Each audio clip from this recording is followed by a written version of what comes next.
అందరికీ నమస్కారం అండి. Welcome to Venkatasiri channel. ఫిబ్రవరి 3 వసంత పంచమి.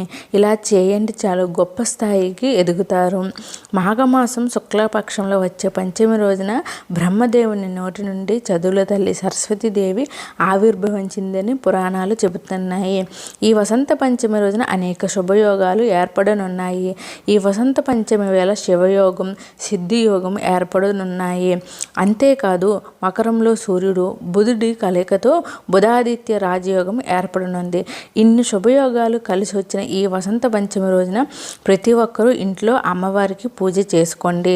చదువుల తల్లి సరస్వతీదేవి ఎక్కడ కొలువై ఉంటుందో అక్కడే లక్ష్మీదేవి కూడా కొలువై ఉంటుంది. సరస్వతీదేవి జన్మదినోత్సవాన్ని వసంత పంచమిగా జరుపుకుంటారు. ఈ మాఘమాసంలో ఫిబ్రవరి 3వ తేదీన వసంత పంచమి వచ్చింది. మాఘమాసంలో వచ్చే ఈ వసంత పంచమి నాడు ఎలాంటి విధి విధానాలను పాటించడం ద్వారా మీ ఇంటికి అఖండ ధనలాభం కలిసి వస్తుందో ఈ వీడియోలో తెలుసుకుందాం. ఫిబ్రవరి 3 వసంత పంచమి నాడు ఉదయాన్నే నిద్రలేచి ఇల్లు వాకిళ్ళు శుభ్రం చేసుకుని తలస్నానం చేయాలి. తలస్నానం చేసిన తర్వాత సూర్యునికి అర్ఘ్యం సమర్పించండి. మాఘమాసంలో వచ్చే ఈ వసంత పంచమి నాడు సూర్యునికి అర్ఘ్యం సమర్పిస్తే విపరీతమైన ధనలాభం కలిసి వస్తుంది. జీవితంలో డబ్బు కొరత ఏర్పడదు. ఈ వసంత పంచమి రోజు స్నానం చేసేటప్పుడు నీటిలో కొంచెం పసుపు వేసుకొని స్నానం చేయండి. జాతకరీత్యా దోషాలన్నీ తొలగిపోయి మీ జాతకంలో అదృష్టం పెరుగుతుంది. అలాగే ఈరోజు మీ పిల్లలను కూడా పూజలో కూర్చోబెట్టి అమ్మవారికి పూజ చేసుకోండి. ఆ తల్లి చల్లని చూపు మన బిడ్డలపై పడితే చాలు మన పిల్లలకు విద్య, బుద్ధి, జ్ఞానం, తేజస్సు కలుగుతాయి. అలాగే వసంత పంచమి నాడు పసుపు లేదా తెలుపు రంగులో ఉండే వస్త్రాలను ధరిస్తే సరస్వతీదేవి అనుగ్రహంతో జన్మజన్మల అదృష్టం కలుగుతుంది. ఈ వసంత పంచమి నాడు ముఖ్యంగా సరస్వతీదేవిని పూజించాలి. సరస్వతీదేవి చిత్రపటం లేనివారు లక్ష్మీదేవిని పూజించవచ్చు. ఈ రోజున సరస్వతీదేవిని పూజించడం వల్ల మీ పిల్లలకి విద్య, బుద్ధి, జ్ఞానం, విఘ్నత కలుగుతుంది. జీవితంలో గొప్ప స్థాయికి ఎదుగుతారు. వాక్శుద్ధి కలుగుతుంది. ఈరోజు సరస్వతీదేవిని పూజించడం వలన లక్ష్మీ కటాక్షం కూడా కలుగుతుంది. మీకు విపరీతమైన డబ్బు కలిసి వస్తుంది. ఆకస్మిక ధనలాభం కలుగుతుంది. కాబట్టి ఈ పంచమి రోజున మీ పూజ గదిలో ఉన్న సరస్వతీదేవి పటం ముందు లేదా లక్ష్మీదేవి పటాన్ని శుభ్రం చేసుకుని పూజకు సిద్ధం చేసుకోవాలి. ఈరోజు తెల్లని పూలతో అమ్మవారిని అలంకరించుకొని తెల్లని పూలతో అమ్మవారిని పూజిస్తే మీకు విపరీతమైన ధనయోగం కలిసి వస్తుంది. మీ ఇంటి సంపద పెరుగుతుంది.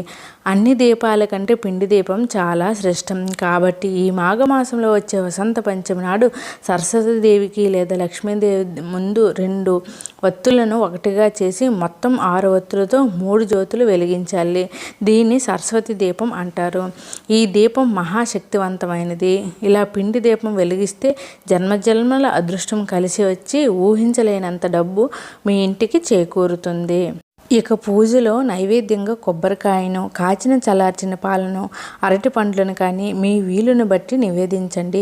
పంచమి రోజున అమ్మవారిని పూజించేటప్పుడు ఒక శక్తివంతమైన మంత్రాన్ని చదివితే సరస్వతీదేవి అనుగ్రహంతో మీకు అఖండ ధనప్రాప్తి కలుగుతుంది. ఆ శక్తివంతమైన మంత్రం ఏమిటంటే ఓం ఐం వాణ్యాయై స్వాహ. ఇది చాలా శక్తివంతమైన మంత్రము. అమ్మవారి ముందు పిండి దీపం వెలిగించగానే ఈ మంత్రాన్ని 21 సార్లు జపించండి. మీ పిల్లలు బాగా చదివి జీవితంలో గొప్పగా ఎదగాలంటే మీ పిల్లల పుస్తకాలను అమ్మవారి పటం ముందు పెట్టి అమ్మవారికి నమస్కారం చేసుకోండి.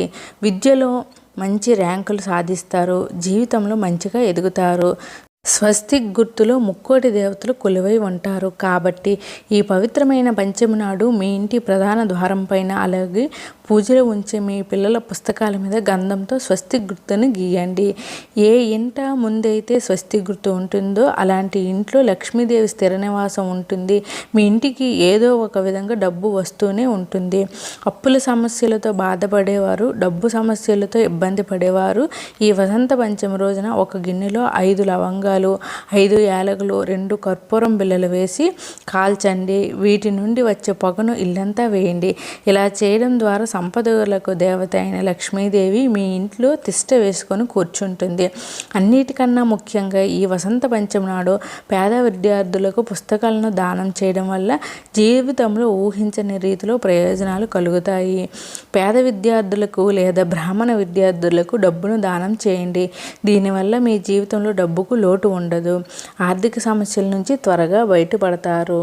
మీ ఇంట్లో పుష్కలంగా డబ్బు ఉండాలంటే ఈ వసంత పంచమి రోజున మీ పూజ గదిలో ఉన్న లక్ష్మీదేవి పటం ముందు 5 తమలపాకులను పెట్టి లక్ష్మీదేవికి నమస్కారం చేసుకోండి. తర్వాత ఈ తమలపాకును తీసి మీ బీరువాలో పెట్టుకోండి. ధనాకర్షణలో తమలపాకులు అద్భుతంగా ఉపయోగపడతాయి కాబట్టి ఈ శక్తివంతమైన పరిహారం చేయడం వల్ల ఆకస్మిక ధనలాభం కలుగుతుంది. అష్టైశ్వర్యాలు చేకూరుతాయి. గోమాతలో 33 కోట్ల మంది దేవతలు కొలువై ఉంటారు కాబట్టి మాఘమాసంలో వచ్చే ఈ వసంత పంచమి సందర్భంగా గోమాతకు ఆహారాన్ని సమర్పిస్తే కోటి జన్మల పుణ్య ఫలితం లభిస్తుంది. పంచమి రోజున గోమాతను పూజిస్తే మీ ఇంటి సంపదను రెట్టింపు అవుతుంది. మన హిందూ ధర్మంలో రాళ్ళు ఉప్పును లక్ష్మీదేవి స్వరూపంగా పోలుస్తారు కాబట్టి ఈ వసంత పంచమి సందర్భం ఒక గాజు గిన్నెలో రాళ్ళ ఉప్పును పోసి మీ ఇంటి ఈశాన్య దిశలో పెట్టుకోండి. ఈ అద్భుతమైన పరిహారాన్ని పాటించడం ద్వారా మీ ఇంట్లో ఎల్లప్పుడూ డబ్బు ఉంటుంది. మీ ఇల్లంతా ఐశ్వర్యంతో నిండిపోతుంది. తులసి మొక్కలో లక్ష్మీదేవి కొలువై ఉంటుంది కాబట్టి వసంత పంచమి నాడు తులసి కోట వద్ద ఒక దీపం వెలిగించి తులసి మొక్క చుట్టూ 5 ప్రదక్షిణాలు చేస్తే కోరిన కోరికలన్నీ వెంటనే నెరవేరుతాయి. స్త్రీలకు దీర్ఘ సుమంగళి ప్రాప్తి వర్తిస్తుంది. భర్త ఆదాయం పెరుగుతుంది. అమ్మవారి అనుగ్రహంతో మీ ఇల్లంతా ఐశ్వర్యంతో నిండిపోయి ఉంటుంది. మనలో చాలామంది అంత సంపాదించినా కూడా చేతిలో డబ్బు నిలవదు. ఆర్థిక కష్టాలు, అప్పులు, బాధలు వెంటాడుతూనే ఉంటాయి. అలాంటి వారికి వసంత పంచమి నాడు సరస్వతీదేవి చిత్రపటాన్ని కానీ లక్ష్మీదేవి పటాన్ని కానీ తెచ్చుకొని మీ పూజ గదిలో పెట్టుకోండి. మీ ఇంట్లో అనవసర ఖర్చులు తగ్గిపోయి మీ డబ్బు ఆదా అవుతుంది. ఇంటి ఆదాయం పెరుగుతుంది. ముఖ్యంగా ఈ వసంత పంచమి నాడు పిల్లలకు అక్షరాభ్యాసం చేస్తే చాలా మంచిది. అలాగే ఈరోజు ఏ మంచి పని తలపెట్టినా కూడా అది దిగ్విజయంగా పూర్తవుతుంది. అలాగే పిల్లలకు లేదా పెద్దలు ఏదైనా కళను నేర్చుకోవాలనుకుంటే ఈ రోజు నుండి మొదలు పెడితే ఆ కళలో మీరు పిల్లలు ఉన్నతంగా రాణిస్తారు, గొప్ప స్థాయికి ఎదుగుతారు. మీ ఇంటి సంపాదన విపరీతంగా పెరగాలంటే ఈ వసంత పంచమి నాడు ఎవరికైనా పేద పిల్లలకు, అనాథ పిల్లలకు మీ శక్తి మేరకు అన్నదానం, వస్త్రదానం చేస్తే ఆ పుణ్యం మీ పిల్లలకు చేరుతుంది. మీ పిల్లలు జీవితంలో గొప్ప స్థాయికి ఎదుగుతారు. మీ ఇంట్లో ధనధాన్యాలకు లోటు ఉండదు. ఈ వీడియో కనుక నచ్చినట్లయితే ప్లీజ్ లైక్ చేయండి. వెంకట సిరి ఛానల్ని సబ్స్క్రైబ్ చేసుకోండి. Thanks for watching.